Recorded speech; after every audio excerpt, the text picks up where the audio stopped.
या hello everyone. आपका कल बायोलॉजी में हमने लेक्चर शूट किया था एब्जॉर्प्शन बाय रूट। और आज हम केमिस्ट्री का चैप्टर 1 पढ़ने वाले हैं और आपको पता ही है चैप्टर 1 क्या है, पीरियोडिक प्रॉपर्टी। आई होप आप सारे जो हैं वीडियोस देख रहे हैं, जो भी आपको नहीं समझ में आ रहा है क्लियर। और जो जो भी आप एब्सेंट हो रहे हैं एग्जाम मतलब क्लासेस में, वैसे तो बहुत कम लोग ही एब्सेंट रह रहे हैं, सब लोग फुल अटेंडेंस रह रहा है। बट इन केस अगर आप एब्सेंट होते हैं तो भी आपके लिए वो वीडियो अपलोड किया जा रहा है, प्लस बाकी बच्चों के लिए भी अपलोड किया जा रहा है वर्ल्ड वाइड, राइट। तो आप प्लीज़ जो है देखते रहिए वीडियोस, क्लियर। एंड आपके कॉन्सेप्ट जो है क्लियर करते रहिए वहाँ से भी, राइट। तो आज हम लोग का चैप्टर 1 है पीरियोडिक टेबल। आपको पता ही है पीरियोडिक टेबल कितना ज़्यादा जरूरी है केमिस्ट्री में, है ना। आगे चल के तो एक चैप्टर है कम से कम 150-200 पेज का, आगे चल के क्लास 11-12 में। तो वो बहुत ज़्यादा ज़रूरी है पीरियोडिक टेबल। और आपके board exams, ICSE board exams में भी लगभग 8 से 10 मार्क ये चैप्टर से आता है। 8 to 10 मार्क्स वेटेज रहता है ये चैप्टर का। पहले हम लोग पढ़ लेते हैं, ठीक है, क्या क्या सिलेबस है according to year 2025 guidelines, right. तो ये आपके सिलेबस है। पहले तो definition and trends of the following periodic properties in group and periods, right. क्या क्या जो है डेफिनेशन है ये सबका, एटॉमिक साइज का, metallic and non metallic characters, ionization potential, electron affinity, electronegativity, special reference to alkali metals and halogens. आपको special जो है रेफरेंस देना है ग्रुप 1 एलिमेंट को और ग्रुप 17 एलिमेंट को। मैं बताऊंगा क्या है ग्रुप 1 ग्रुप 17, ठीक है। इंट्रोडक्शन में मैं आपको जल्दी जल्दी जो है ये सब चीज़ के बारे में बताया जाएगा। और ये सारे जो हैं आपके क्या हैं, ट्रेंड्स हैं, ठीक है। ये जो है ट्रेंड्स हैं, क्लियर।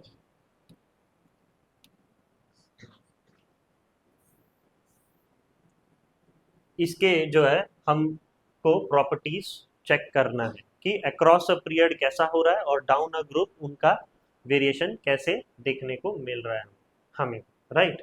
ये सारे प्रॉपर्टीज हैं। इसके छोड़ के और भी अलग और भी बहुत सारे हैं, जैसे कि reducing nature, oxidizing nature, melting point, boiling point कैसे होता है across a period and down a group, उसका भी हम जो है चीज़ें पढ़ेंगे, क्लियर। लेकिन वो ज़्यादा मेन प्रॉपर्टीज में नहीं जाता है, तो साइड बाय साइड मैं आपको बता दूंगा ये सब चीज़। लेकिन ये सब चीज़ जो है आपको डिटेल में पढ़ना होगा, जो यहाँ पर मैंने मेंशन किया है, right.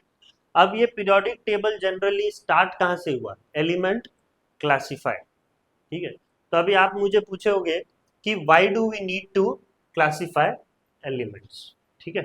Why do we need to classify elements, elements को हमें क्लासिफाई करने का दरकार ही क्या है। अभी आपको मैं ये एक एग्जांपल देता हूँ। आप आजकल जो है सामान खरीदने के लिए बहुत से लोग, सब लोग तो मैं नहीं बोल सकता हूँ, बहुत से लोग रिलायंस जाते हैं, राइट। क्यों आप रिलायंस में जाते हो, क्योंकि उनका स्टोर जो है, रिलायंस का स्टोर जो है, रिलायंस स्मार्ट का बात करूं मैं, ठीक है, या रिलायंस फ्रेश का बात करूं, तो वहां पर चीजें क्या होता है, जैसे ऊपर ऐसे लिखा होता है सोप, इंग्रेडिएंट्स, किचन वेयर, हाँ, यूटेंसिल, वैसा जो है लिखा होता है। और यहाँ पर यही सारी चीजें होते हैं। तो हम लोग को क्या होता है, बहुत ही ज्यादा यूजफुल होता है हम लोग को कि ये सब चीज अच्छे से हम लोग खरीद सकते हैं और एक ही जगह जो है बिलिंग हो जाएगा, राइट। और वही अगर आप कहीं दूसरे जगह जाते हैं या दूसरे शॉप जाते हैं, तो आपको दो सामान मिलने वाला है, फिर तीसरा सामान के लिए आपको कहीं और जाना होगा। और जो सामान है वो भी जो है ढूंढता रहता है, कहाँ रखा है मैंने, कहाँ नहीं रखा है। तो बहुत चीज़ें जो है फर्क पड़ जाता है कि नहीं, आपके समय का भी जो है नष्ट होता है। और भी बहुत सारी चीज़ें हैं जो क्या होता है, आ, फर्क पड़ता है। तो इसके लिए यहाँ पर भी कुछ इसी प्रकार ही जो है एलिमेंट्स को भी क्लासिफाई करना पड़ता है, जिससे हम क्या कर सकते हैं, उसके प्रॉपर्टीज को पढ़ सकते हैं, उसके केमिकल प्रॉपर्टीज या फिजिकल प्रॉपर्टीज जो भी है हम लोग आसानी से पढ़ पाएंगे, आसानी से जो है देख पाएंगे उनका, ठीक है। उनका वैलेंसीज कैसा होता है, ग्रुप में हम लोग रखें या पीरियड में हम लोग रखें, तो हम लोग उनका वैलेंसी स्टडी कर पाएंगे, उनके नंबर्स ऑफ इलेक्ट्रॉन स्टडी कर पाएंगे, ठीक है। क्योंकि आप ग्रुप में रख रहे हो तो ग्रुप में जैसा होगा इसके नीचे नीचे एलिमेंट्स भी क्या होंगे, वैसे ही होंगे, राइट, सिमिलर प्रॉपर्टीज होता है ना। तो इसके लिए ही बस बहुत सारे ऐसे साइंटिस्ट आए जिन्होंने एलिमेंट्स को अरेंज करने का कोशिश किया। पहले तो एलिमेंट्स अरेंज नहीं थे, उनको तो करना पड़ेगा ना अरेंज। तो ऐसे बहुत सारे साइंटिस्ट आए। सबसे पहले साइंटिस्ट जो आया वो कौन है, डोबेनियर। ओके, डोबेनियर जो है सबसे पहला जो है साइंटिस्ट आया। उसने क्या किया, उसने जो है हम लोग को बताया कि हम चीजों को क्या करें, ट्राइड्स में रख देंगे। ठीक है, ट्राइड्स क्या होता है, group of 3 elements. Clear, triads मतलब ग्रुप ऑफ 3 एलिमेंट्स। उसने बोला कि अगर हम 3 एलिमेंट एक साथ लेते हैं तो जो साइड के जो 2 एलिमेंट्स होते हैं, सपोज मैंने 3 एलिमेंट लिया हुआ है, सपोज ये जो साइड के 2 एलिमेंट हैं उनको अगर हम लोग क्या करें, मीन निकालें, ये दोनों एलिमेंट का एटॉमिक मासेस को ऐड करें और फिर हम लोग उसका मीन निकालते हैं, तो हम लोग को बीच वाले एलिमेंट का क्या होगा, एटॉमिक मास मिलेगा। उसने ऐसा बोला, कौन, डोबेनियर।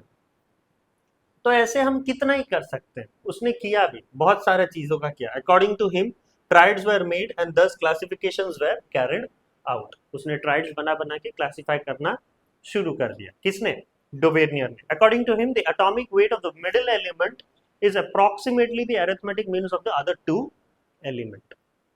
वही मैंने बोला, ये जो 2 एलिमेंट्स है, ये दोनों एलिमेंट्स को आप ऐड करेंगे और फिर उसका मीन निकालोगे, मतलब डिवाइडेड बाय 2 करोगे, तो आपको क्या मिलेगा, बीच वाले एलिमेंट का एटॉमिक मीन मिलेगा, मतलब मास, एटॉमिक मास जो है मिलेगा बीच वाले एलिमेंट का।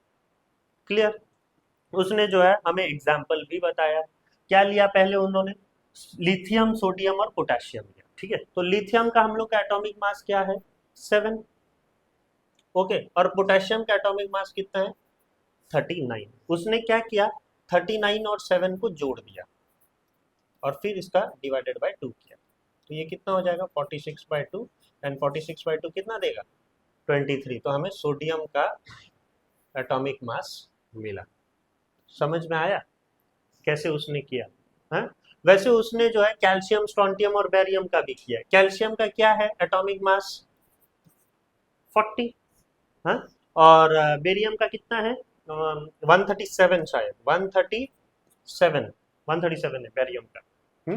तो 40 + 137 उसने किया, तो 40 + 137 किया तो कितना आया, 177, और फिर उसको बाय 2 किया उसने, तो ये आ गया आपका कितना, 888.5 कुछ आया। तो उसने अप्रोक्सीमेटली क्या ले लिया, 88, जो किसका है, स्ट्रोंटियम का। तो इस प्रकार से उसने क्लोरीन, ब्रोमीन और आयोडीन का भी वैसे ही किया। तो ब्रोमीन का आ गया उसमें, ठीक है, क्लोरीन का लिया और आयोडीन का लिया, दोनों को ऐड कर दिया, तो उसको ब्रोमीन का एटॉमिक मास मिल गया। ऐसे वो करता गया, लेकिन वो कितना ही कर पाता, वैसा नहीं कर पाया। वो ज्यादातर वो चीजों को ऐसे एलिमेंट को ऐसा जचा के नहीं रख पाया। ठीक है, तो उसके जो चीज में ना मेरिट नाम का चीज नहीं है। ठीक है, बाकी सारे में आपको एटलीस्ट थोड़ा एडवांटेज देखने को मिलेगा। ये बंदा का प्रॉपर्टीज में हम लोग को कुछ सीखने को नहीं मिला। बेशक सारे क्या हैं, डीमेरिट्स ही हैं। वो क्यों आया, क्यों चला गया, पता नहीं चला हमें। ठीक है, उसका जो मॉडल है वो बेहद ही खराब मॉडल था, कुछ नहीं बताया उसने। Okay, it was applicable only for some elements, कुछ एलिमेंट्स के लिए। ठीक है, जैसे कि आप देख रहे हो, इवन मैं यहाँ पर ये क्लोरीन, ब्रोमीन, आयोडीन है, अगर मैं फ्लोरीन, क्लोरीन और ब्रोमीन ले लूँ ना, तब भी काम नहीं करेगा। क्यों नहीं काम करेगा, क्योंकि देखिए, it does not hold good for every element, like a very low mass element and a very high mass element. Fluorine तो बहुत लो है ना, और ब्रोमीन बहुत ज्यादा है, तो उसका एटॉमिक मास। अब दोनों का मैं एवरेज निकालूंगा तो मेरे को क्लोरीन का एवरेज मास मिलेगा ही नहीं। ब्रोमीन बहुत ही हाई मास एलिमेंट है और फ्लोरीन बहुत ही लो मास एलिमेंट है, दोनों का एवरेज निकालोगे तो क्लोरीन का कहीं मास मिलेगा आपको, नहीं मिलेगा। एक 20 में, एक डबल डिजिट में, एक ट्रिपल डिजिट में, तो दोनों का आप एवरेज निकालोगे तो क्या आपको ब्रोमीन का क्लोरीन का मास मिलेगा, क्लोरीन का मास 35.5 है, तो वो नहीं आया, तो वहीं पर वो फेल हो गया। आगे का तो दूर कर बात, ठीक है, ये यहीं फेल हो गया। बस वो फिर बोला हमें कि याद करो दुआओं में, ओके, मिलेंगे फिर चलते चलते बोल के वो चला गया। कौन? डोबेनिया। फिर तुरंत जो है आता है कौन इसके बाद? सुरीला इंसान आता है, ठीक है, जो सुर से सबको चौंकाऊंगा बोलता है, ठीक है। कौन है वो? न्यूलैंड, ठीक है। न्यूलैंड ने क्या बोला? मैं एलिमेंट को जचाऊंगा बोला। सब लोग मान भी लिया, हाँ जचा सकता है, बंदे में टैलेंट है करके। हाँ, उसने बोला कि म्यूजिक नोट के हिसाब से मैं जचाऊंगा। बोलता है सारे गामा पा धा नी सा करूंगा, ठीक है, और चीजें ऐसे ही बन जाएगा। सारे गामा पा दी नी सा, हो गया ना? पा धा नी सा, है? सा नहीं होता है, पा धा नी बस। हाँ, सारे गामा पा धा नी। तो इस हिसाब से जो है उसने क्या किया?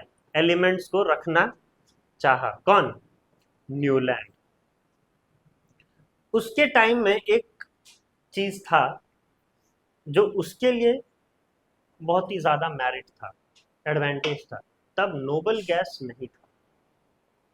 ओके, तब जो है नोबल गैस नहीं था उसके जमाने में। न्यूलैंड के जमाने में नोबल गैस का आविष्कार नहीं हुआ था।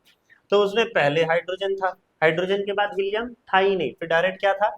लिथियम, लिथियम के बाद बेरिलियम, फिर बोरॉन, फिर कार्बन, नाइट्रोजन, ऑक्सीजन, फिर क्या? फ्लोरीन, ठीक है। फिर नियॉन था ही नहीं है। नियॉन मतलब तो आपका नोबल गैस हो गया, नियॉन था नहीं। और फिर हाइड्रोजन के डायरेक्ट नीचे क्या था? सोडियम, सोडियम के नीचे क्या था? मैग्नीशियम। तो ये क्या सोच रहा था कि हाँ ये चीजें क्या है? सेम है उनके प्रॉपर्टीज में, ये सारी चीजें क्या है? सेम है। अब वो इस तरीके से जो है सोच रहा था, लेकिन वैसा वो गलत है। वहां पर भी उसका ज्यादा देर तक नहीं चल पाया न्यूलैंड का भी। उसने like 8 note of music, the 8 element starting from 1 is a kind of repetition of the first element. Okay, ये जो सोच लीजिए फर्स्ट एलिमेंट है और ये क्या है? 8th element. तो वो सोचा कि हम लोग ऐसे ही जो है हमारे म्यूजिक नोट को स्टार्ट कर सकते हैं, ठीक है।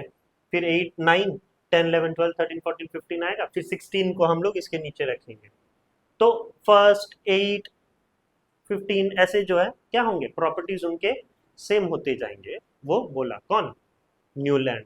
लेकिन ऐसा नहीं हुआ, बीच में फिर रुकावट आ गया। और वो ज्यादा से ज्यादा कहाँ तक चल पाया? ये जो सिस्टम था ना उसका, म्यूजिक सिस्टम, ये कहाँ तक चल पाया? कैल्शियम तक चल पाया। कैल्शियम के ज्यादा फिर आगे नहीं चल पाए, ठीक है। क्योंकि कैल्शियम के बाद एक और एलिमेंट है, आपको याद रखना है, स्कैंडियम, ठीक है, जो उस समय नहीं था जब वो चालू, मतलब जब वो कर रहे थे क्लासिफिकेशन, तब स्कैंडियम का आविष्कार हुआ नहीं था। मेंडली के टाइम में भी नहीं आया था, तो न्यूलैंड के टाइम में क्या आएगा? ओके, तो वो सब चीज के बारे में उतना वो जानकारी नहीं दे पाए। तब तो एलिमेंट भी बहुत कम ही नोन थे, है ना। तो लेकिन दो चीज हम लोग को पता चल गया उसके बारे में। ये उसका काम ज्यादा चला नहीं, लेकिन दो चीज के बारे में वो बता दिया हमें। पहला क्या बोला उसने? He from his law provided the basis for the classification of element. ये हम लोग को इम्पोर्टेंस बता दिया। उसने ये बोल दिया कि हाँ एलिमेंट को क्लासिफाई करना बहुत ही ज्यादा जरूरी है। आगे चल के नहीं तो हमें क्या होगा? कंफ्यूजन हो सकता है, क्योंकि आगे चल के उसको ये पता चल गया था कि आगे चल के हम लोग को बहुत सारे ऐसे एलिमेंट्स मिलने वाले हैं, और फिर अगर हम लोग उसको अरेंज करके नहीं रखते हैं तो बहुत दिक्कत होगा। तो वो चीज उसने जो है हमें बता दिया कि या there is a need, there is a utmost need for classifying element, right. उसके ये लॉ से हमें ये चीज के बारे में पता चला। दूसरा, in his experiment we came to know about periodicity. Now what periodicity is? Change. Periodicity मतलब चेंज, जो रेगुलर इंटरवल में हो रहा है। वो पहले हमें किसी ने भी नहीं बताया था। एक ही तो बंदा आया था, डुबिर्नियर। डुबिर्नियर हमें पीरियोडिसिटी के बारे में नहीं बताया कि रेगुलर इंटरवल में ऐसी चीजें चेंज हो रहा है करके, ठीक है। तो ये हमें एक चीज बता दिया कि हाँ, इसके आने के बाद हमें ये पता चल चुका है कि हाँ कि एलिमेंट्स जो हैं क्या हो सकते हैं? अपने प्रॉपर्टीज में सिमिलर हो सकते हैं, ठीक है। तो उसके ये थ्योरीज में हमें ये पता चला। तो ये दो चीज के बारे में एक पता चला। पहला क्या पता चला हमें? कि हमें क्लासिफाई करना बहुत ज्यादा जरूरी है। और दूसरा क्या पता चला हमें? पीरियोडिसिटी के बारे में, ठीक है, कि हाँ चेंजेस हो रहे हैं और रेगुलर इंटरवल में चेंजेस हो रहे हैं, ठीक है, वो दो चीज के बारे में हमें पता चला। तो ये एक मेरिट बोल सकते हो आप न्यूलैंड लॉ ऑफ ऑक्टेव का। लेकिन मेरिट तो दो हैं, लेकिन डीमेरिट उसके ज्यादा है, इसीलिए वो नहीं चल पाया। क्या है डीमेरिट? देखिए, वो he put many element all together in one place और स्लॉट। उसका हिसाब से वो तीन तीन एलिमेंट को एक ही जगह में रख देता था। कौन है ये तीन? देखिए, फेरस, कोबाल्ट और निकल। जगह एक है तो आदमी एक घुसाओ ना, है? ये ट्रेन का डब्बा जैसा कैसा है, हैं? तीन तीन आप जो है एक ही बार में, एक ही सीट में, हम्म, ऐसा तो गलत बात है ना। तब भी लड़ाई करते हो आप कि ये मेरा जगह, ये मेरा जगह, जबकि जगह तीनों का नहीं होता है, जगह किसी चौथे वाले का होता है, फिर तीनों लड़ाई कर रहे हैं। ओके, तो यहाँ पर वही चीज हो रहा है, उसने जो है तीन तीन चार चार एलिमेंट्स को एक ही जगह में रख दिया, जो बिल्कुल गलत है। वो सारे प्रॉपर्टीज उनके तीनों के अलग अलग हैं, लेकिन एक जगह में उसने रख दिया। तो इसमें ये कंफ्यूजन था न्यूलैंड का, जिसके प्रॉपर्टी डिफरेंट है उसको वो सेम स्लॉट में रख दिया, और जिसके प्रॉपर्टी सिमिलर है उनको वो क्या कर दिया, डिफरेंट स्लॉट में रख दिया, ठीक है। तो वो चीज का जो है दिक्कत हो रहा था किसको? न्यूलैंड को। The element with different properties were kept in same slot and element with same properties were kept in different slot.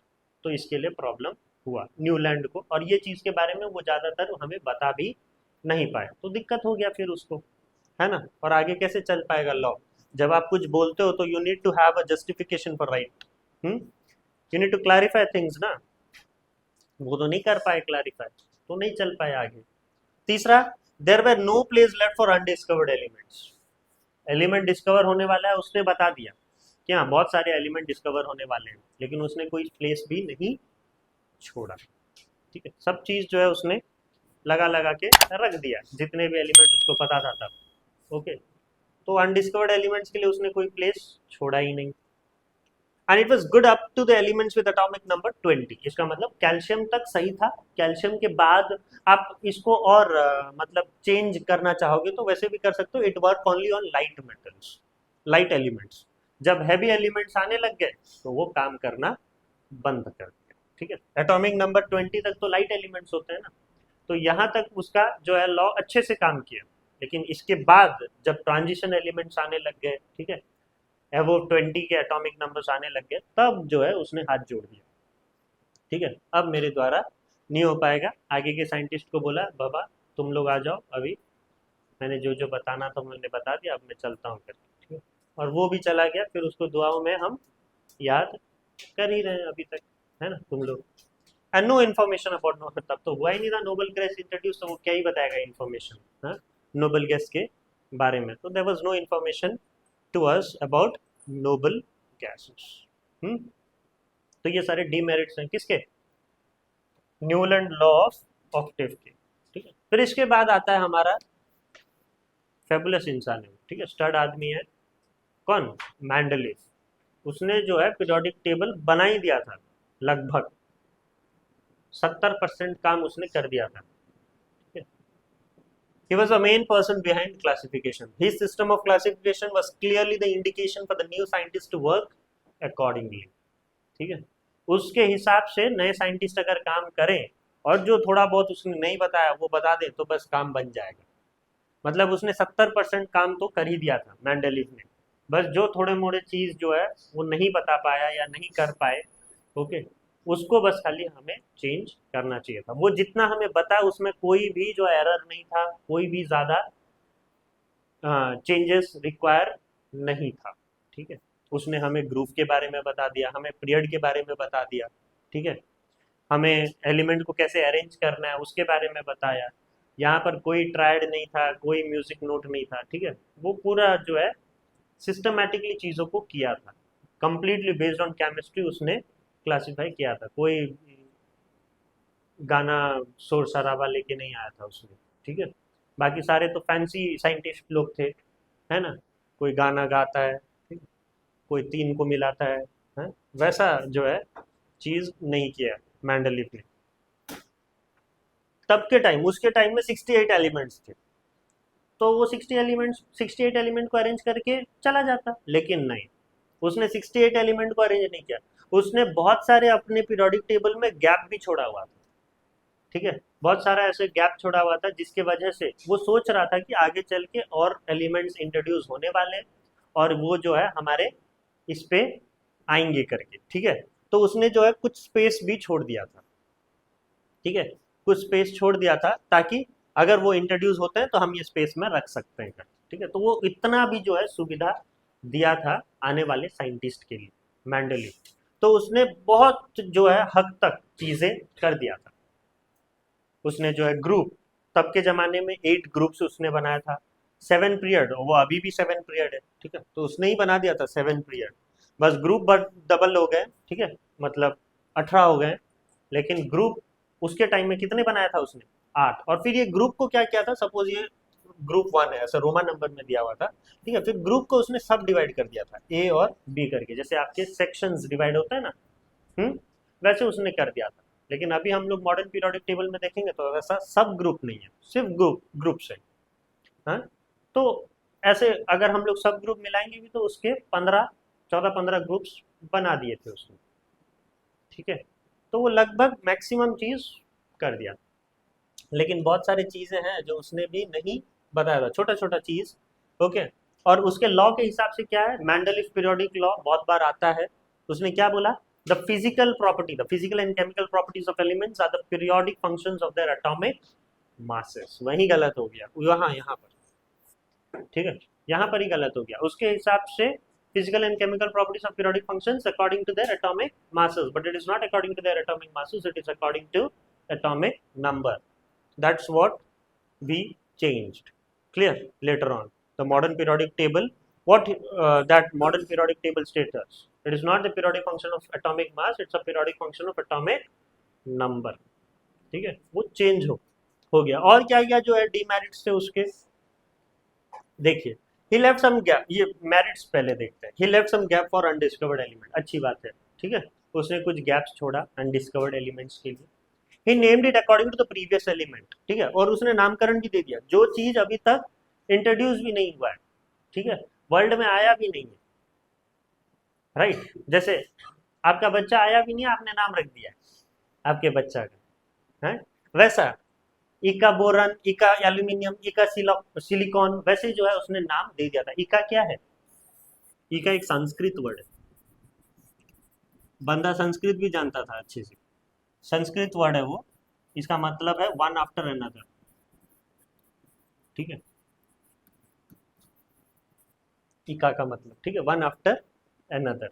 तो इका बोरॉन, तो उसने नाम दे दिया था, बाद में उसका नाम चेंज हुआ, इका बोरॉन बोल के अभी है क्या कोई, नहीं है। इका एल्यूमिनियम भी उसने नाम दिया था, अभी जो है उसका नाम चेंज हो गया। इका सिलिकॉन उसने नाम दिया था, अब उसका नाम चेंज हो गया। ठीक है, क्या क्या नेम जो है आ चुका है अब। इका बोरॉन का नाम चेंज होकर अब क्या बन गया है, स्कैंडियम, जो कैल्शियम के बाद आपको देखने को मिलता है। देखिए पीरियोडिक टेबल में कैल्शियम के ठीक बाद जो है आपकी स्कैंडियम है, कैल्शियम 20 है, स्कैंडियम 21 है। ठीक है, इका एल्यूमिनियम, ओके, ये एल्यूमिनियम के नीचे था तो उसने इका एल्यूमिनियम नाम दे दिया था, अब उसका नाम चेंज हो गया और इसका नाम पर क्या हो गया है, गैलियम। ठीक है, देखिए गैलियम जो है एल्यूमिनियम के नीचे ही होगा। इका सिलिकॉन, ठीक है, इका सिलिकॉन शायद इसके नीचे है, नहीं, हाँ नहीं, किसके नीचे है कि टी, टी के नीचे है शायद, नहीं उसका नाम तो जर्मीनियम है, किसके नीचे है देखिए एक बार पीरियोडिक टेबल में, टी के नीचे है शायद।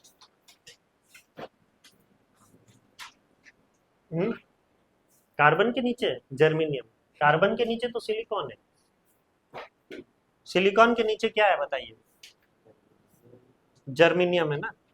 हाँ, तो फिर वही सिलिकॉन के नीचे होगा फिर। ओके, इका सिलिकॉन, इसका नाम क्या हो गया अब चेंज होके, जर्मीनियम हो गया। ठीक है, इका सिलिकॉन, जर्मीनियम नाम जो है गिर गया। ठीक है, he corrected the atomic mass of some element, उसने जो है कुछ एटॉमिक मास भी जो है करेक्ट किया। ओके, क्या है वो एटॉमिक मासेस, जैसे कि बेरिलियम, तब के ज़माने में हम 13 सोचते थे बेरिलियम का एटॉमिक मास, लेकिन जबकि 13 है नहीं, उसने क्या किया, चेंज करके 9 रख दिया, जो अभी तक चलता आ रहा है ना। फिर उसने गोल्ड का भी वैसे चेंज किया था, गोल्ड का कुछ 196.2 था, ठीक है, तब के ज़माना में उसने चेंज करके 197 कर दिया। ओके, छोटा मोटा चेंज। प्लैटिनम का तब का ज़माना में 197 था, उसने चेंज करके 195 कर दिया। ओके, तो इस तरीके से उसने एटॉमिक मासेस भी जो है चेंज किए, तो वो भी एक मेरिट है, मतलब वो अपना फीलिंग्स के हिसाब से उसने जो है चेंज कर दिया, उसको जो सही लगा। तो ये सारी चीजें आपके मेरिट्स है क्या, मैंडलीफ पीरियोडिक लॉ के। और डीमेरिट्स क्या है, he could not explain the position of hydrogen, वो तो आज भी हम लोग इसके पीछे लगे हुए हैं, राइट। अभी तक भी हमें अच्छे से हाइड्रोजन का पोजीशन मिला नहीं है, दोगला इंसान है हाइड्रोजन, है वो हेलोजन का भी जो है प्रॉपर्टी रखता है और अल्काली मेटल का भी प्रॉपर्टी रखता है, बिल्कुल आपकी तरह है वो। तो इसलिए हम ज़्यादा जान नहीं पाए, ज़्यादा चीज़ उसके बारे में नहीं बता पाए, ठीक है। वो आज भी नहीं बता पा रहे हैं और तब के टाइम में भी वो नहीं बता पाए। कौन, Mendeleev. There was no proper explanation for periodicity, उसने बोल दिया कि हाँ पीरियोडिसिटी हो रहा है, रेगुलर इंटरवल में चेंजेस हो रहे हैं, ठीक है, एलिमेंट सारे सिमिलर प्रॉपर्टीज के एक के बाद आ रहे हैं, ठीक है, उतना तो उसने बोल दिया था, लेकिन क्यों आ रहे हैं, कैसे आ रहे हैं, किस लिए आ रहे हैं, वो नहीं बता पाए, तो प्रॉपर एक्सप्लेनेशन था नहीं, राइट। अब हम लोग के पास ये प्रॉपर एक्सप्लेनेशन है, क्योंकि पीरियोडिक प्रॉपर्टीज हम लोग को पता चल चुका है, ट्रेंड के बारे में पता चल चुका है, ठीक है, बहुत सारी चीज़ें, शेल्स, ऑर्बिट, बैलेंस इलेक्ट्रॉन्स, ठीक है, ये सब के बारे में हम लोग को पता चल चुका है, तो हम अब एक्सप्लेन कर सकते हैं कि पीरियोडिसिटी क्यों हो रहा है कर। तब के टाइम में वो नहीं बता पाया। और फिर उसने बोला increase in atomic mass is not regular, उसने बोला कि हम जो है एटॉमिक मास के इंक्रीजिंग ऑर्डर में रख देंगे, तो ठीक है, हम उसका बात जो है समझ लिए। जब बात आया कार्बन 13, कार्बन 14 और कार्बन 15, तो वो बोलता है तीनों को अलग अलग जगह में रख दो। गलत बोल रहा है ना पापा, हाँ, कार्बन तो एक है, उसको कैसे जो है अलग अलग जगह में रख दूं मैं।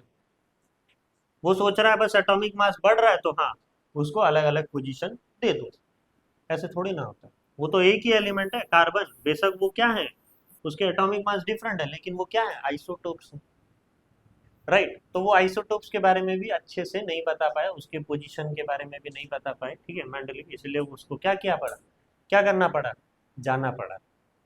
अब उसका पैकिंग का टाइम आ गया था, पैक कर और जा बोले सब लोग।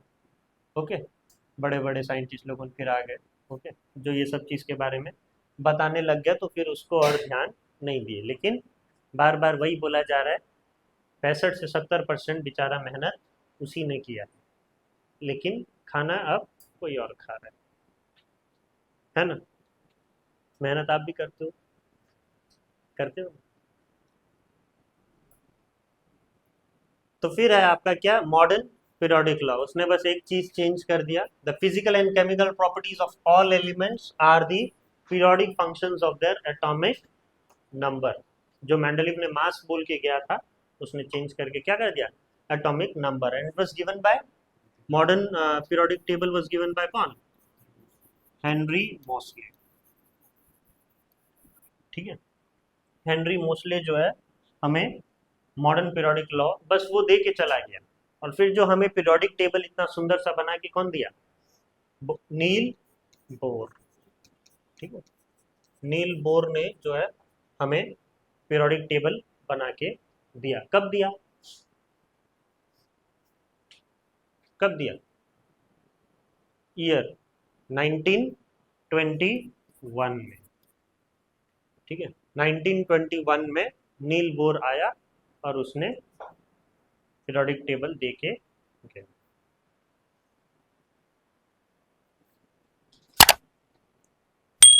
तो ये आपका मॉडर्न पीरियोडिक लॉ है। तो फिर नेक्स्ट आपके बहुत सारे ऐसे टर्म्स हैं जो आपको जानना बहुत ज़रूरी है ये चैप्टर के और डीप में जाने के लिए, तो ये हम टर्म्स जो हैं डिस्कस करेंगे पार्ट 2 पे हमारा, ओके। अभी के लिए थैंक यू।